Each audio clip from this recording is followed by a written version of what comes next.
Les hauts lieux d'Israël.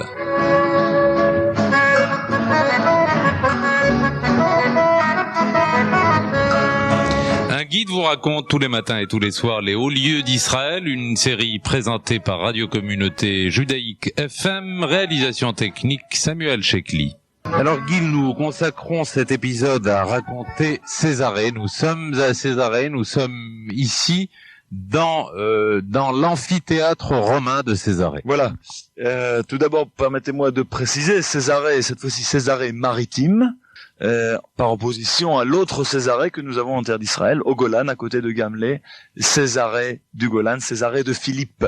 Nos auditeurs qui ont fréquenté les textes de comparaison, textes judéo-chrétiens, savent évidemment l'importance de ces deux sites, et nous allons les mentionner dans un instant. Césarée, où nous sommes, vous voyez, dans ce théâtre, il fait très chaud, nous sommes venus ici aux heures de midi, est une ville totalement artificielle, construite sur les sables, sur les dunes de la région côtière, de la vallée du Sharon, par le roi Hérode, dont nous parlons déjà à plusieurs occasions pendant nos visites, et surtout évidemment lors de la visite de forteresse de Masada.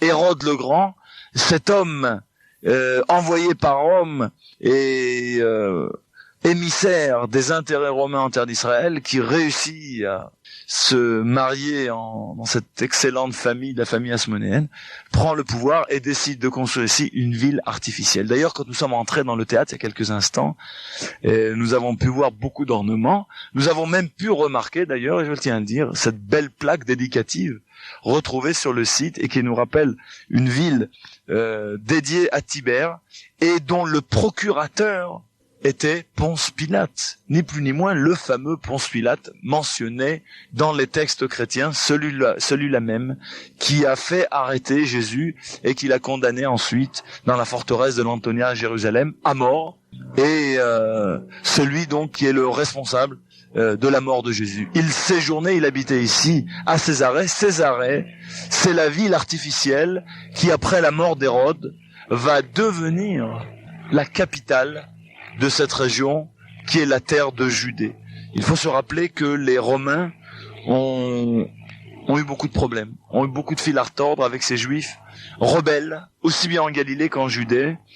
Et après la deuxième révolte, celle qui va durer de l'an 132 à l'an 135, et au cours de laquelle les Juifs ont réussi à massacrer la 22e légion romaine. D'ailleurs, je vous ai montré tout à l'heure ce fameux aqueduc que nous voyons ici dans les faubourgs de Césarée. Il a été construit par cette 22e légion. Et de honte de voir cette légion massacrée par les Juifs, les Romains ont envoyé un corps auxiliaire du génie pour faire effacer les plaques qui racontent ceux qui ont fait le travail. Et pour les Romains, cette 22e légion n'a plus existé. Ça fait partie de ce que vous pourrez voir en longeant l'aqueduc ici sur la plage de Césarée. Alors les Romains décident de déjudaïser la Judée, et ils vont dénommer la ville de Jérusalem à ce moment-là Aelia Capitolina. La capitale va donc devenir Césarée maritime. Et cette petite ville, très intelligente, et je l'expliquerai dans un instant, va devenir la capitale de la terre de Palestine, va devenir pratiquement la deuxième plus grande ville, de par sa superficie, de tout l'Empire romain autour de la Méditerranée. Semble-t-il une ville qui va s'approcher des 40 hectares. D'ailleurs, il est bon de rappeler à tous nos amis que pendant toutes les visites que nous faisons, nous voyons beaucoup d'archéologie, mais Israël est très scrupuleuse de ne pas fouiller plus de 15 à 20% de chaque site à chacune des générations, pour permettre aux générations futures, avec de meilleurs instruments, avec des techniques beaucoup plus sophistiquées, d'avoir un terrain à fouiller et de faire ça mieux. Imaginez par exemple les fouilles de Jéricho si elles avaient été faites aujourd'hui par rapport au travail qui a été fait en 1927 par Kathleen Kenyon. Très difficile.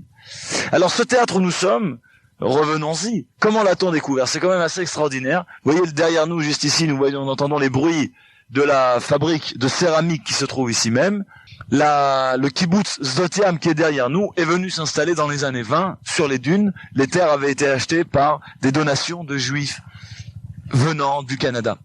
Et ils ont commencé à aplanir les dunes, et voilà que le gars du kibbutz, sur son bulldozer, heurte un édifice de pierre suffisamment impressionnant pour que le gars s'arrête. Et il descend de son tracteur et s'aperçoit que toutes ces pierres sont des pierres taillées. Alors on arrête tout, Et on fait venir Soukeinik, professeur Soukeinik, qui était ni plus ni moins d'ailleurs que le père de Yigal Yadin, non seulement chef d'état-major de l'armée israélienne, mais avant tout fameux archéologue, celui-là même qui a fouillé Masada. Et Soukeinik fait, je crois, la première mission de survol de la terre d'Israël pour les besoins d'archéologie, et on s'aperçoit que nous sommes dans une dune, et nous sommes sur le sommet de l'amphithéâtre de Césarée. Et là, je voudrais faire une parenthèse. Nous avons choisi pour ce programme plusieurs sites côtiers. Et pour tous nos amis qui vont et qui ont été en Israël et qui vont revenir en Israël, vous voyez sur toutes nos côtes beaucoup de sable. Mais ce sable, sachez-le, ne vient pas de la terre d'Israël. Géologiquement, nous n'avons que très peu de roches sablonneuses ici en terre d'Israël. Le sable que nous avons vient de la vallée du Nil, porté par le Nil, ensuite versé par les courants vers l'est de la Méditerranée. Il se dépose sur les plages d'Israël. Ce qui veut dire, ils inondent la terre d'Israël de sable dans un angle venant du sud. Et regardez maintenant ici, devant ce théâtre, nous apercevons au loin le port artificiel qu'Hérode le Grand a su construire. Ce même Hérode le Grand qui a reconstruit le temple de Jérusalem, qui a construit la superbe forteresse de Masada. Regardez ce port et vous vous apercevez qu'il protège, comme Jaffa, parfaitement l'endroit de Césarée du sud. Il y a 2000 ans, Hérode savait déjà que l'invasion de sable vient du sud. Et il a pu donc construire un port artificiel de grande valeur. À tel point d'ailleurs que l'endroit deviendra une forteresse militaire. Et à l'époque byzantine, cette ville très grande, et je conseille à nos amis qui viennent ici, non pas seulement de venir manger chez Rafi, avec son petit restaurant de poissons à l'intérieur du port, mais aussi de se promener à l'extérieur du site, qui est très diffus, et vous trouverez une rue byzantine avec un petit kiosque là-bas, avec un superbe pavé de marbre. Vous verrez l'aqueduc à l'extérieur, et vous remarquerez aussi, en fin de compte, la superficie réelle de ce qu'a dû être cet endroit. Alors, pour qui Césarée est-elle importante? Elle est importante, évidemment, pour les Juifs de l'époque romaine. Césarée, c'est le symbole même de la pression romaine sur le peuple juif, la première et la deuxième révolte. Et c'est donc ici qu'a eu lieu l'histoire dramatique de ce martyr du peuple juif, Rabbi Akiva, qui plutôt qu'abjurer sa foi, a été brûlé sur le bûcher dans cette ville de Césarée. Césarée est un endroit très important aussi pour la chrétienté.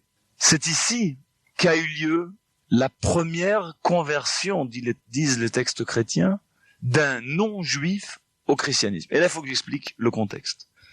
Si vous savez, et vous vous rappelez tous, que dans la tradition juive, nous n'œuvrons pas dans un sens de prosélytisme, nous ne devons pas nous ouvrir aux nations tant que le Messie, dit la tradition, n'est pas arrivé. Et je crois qu'on peut même dire, sans exagérer, que la tradition juive fait beaucoup de difficultés à ceux qui veulent rejoindre le peuple juif. Il faut comprendre que les premiers chrétiens sont des juifs qui sont convaincus que le Messie est arrivé. À cette conviction, ils vont arriver au fil de quelques décennies, et donc au IIe siècle commence un très grand mouvement dans la tradition chrétienne, qui commence ici, l'endroit même où nous sommes assis, lorsque le centurion romain Cornelius, le centurion Corneille, est converti au christianisme. Le premier goy, le premier non-juif, converti au christianisme. Et c'est là que commence ce qu'on appellera la mission chrétienne. Et on peut donc dire, si cette différence de comportement entre les deux peuples aujourd'hui pourrait nous sembler liée à un sectarisme développé chez les juifs ou autres, en réalité, chrétiens et juifs vont, selon la prescription biblique, de ne pas s'ouvrir tant que le Messie n'est pas arrivé, et ensuite de tout faire pour s'ouvrir quand il arrive sur terre. Et c'est donc ici que commence ce grand mouvement, et ensuite, sur les pas de Pierre, puis de Paul, le mouvement chrétien va s'ouvrir le long de la Méditerranée. La ville de Césarée, plus tard, perd de son importance lorsque les Perses viennent en l'an 614 et détruisent toute la région où nous sommes. La ville est quasiment oubliée, et lors de la première période islamique, elle redeviendra un petit port d'attache. Mais lorsque le 4 juillet 1184, le cruel et violent empire croisé ou royaume croisé de Jérusalem perd le plus grand de ses combats contre l'islam, sur la colline de Chittin, près de Tibériade, alors les croisés se replient à Saint-Jean d'Acre et à Césarée. Pourquoi Saint-Jean d'Acre et Césarée? C'est très clair. Ce sont les deux seules villes qui leur permettent d'avoir déjà un pied vers la Méditerranée, une porte de secours. Et lorsqu'en 1284, 1296. Baybars, le sultan qui prépare à l'époque ottomane, envahit la région. Les croisés se retournent directement, prennent leur bateau et se dirigent vers Malte. Et c'est là que se termine définitivement l'épopée chrétienne en Terre Sainte, en termes de royaume, en tout cas l'épopée du royaume croisé. Et nous rentrons donc dans une grande période islamique. Vous remarquez d'ailleurs au cœur des ruines, ici vous voyez de loin un petit minaret, très curieux, au cœur des remparts croisés. Ce minaret appartient à une période très étonnante de l'histoire. Il y a un siècle et demi à peu près, lors de violents combats au cœur de l'Empire ottoman entre différentes minorités, le pouvoir central à Istanbul, à Constantinople, ordonne à une partie des musulmans de quitter la région et ils vont venir s'installer ici. Et ceux qui vont venir s'installer dans cette région sont les Circassiens et quelques Bédouins. Et nous avons ici, au cœur de la cité croisée de Césarée, au cœur des ruines, un village musulman qui va porter plus tard le nom de Djesser az-Zarqa, en arabe, le pont vert, le pont de l'espoir, qui est venu donc s'installer sur Césarée maritime. Et Césarée restera donc tout au long de l'histoire une de ces forteresses importantes et nécessaires pour contrôler ce qu'on appelle la Via Maris, la voie de la mer, celle qui part d'Alexandrie en Égypte et qui va d'ici vers la Mésopotamie en passant par le Golan, Damas, le Tigre et l'Euphrate. Et c'est donc un point clé de l'histoire d'Israël. Je recommande à chacun de venir ici pour la journée. De très belles plages à Césarée, une petite plage privée très confortable, aussi des plages publiques qu'on ne peut pas trop recommander parce qu'elles sont sans surveillance, mais un endroit quand même très agréable.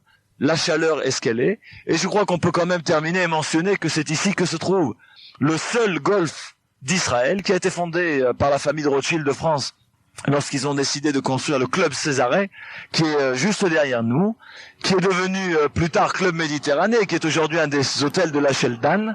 Nous avons ici un très beau terrain de golf. Il faut réserver un petit peu à l'avance parce que l'endroit a été demandé. Et je crois que ici on a tout le symbole.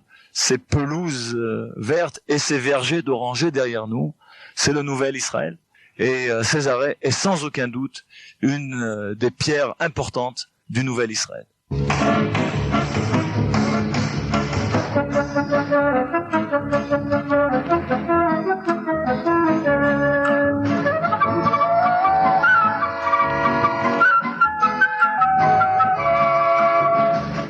C'était les hauts lieux d'Israël. Nous visitions aujourd'hui en compagnie de Gil Peretz la ville de Césarée.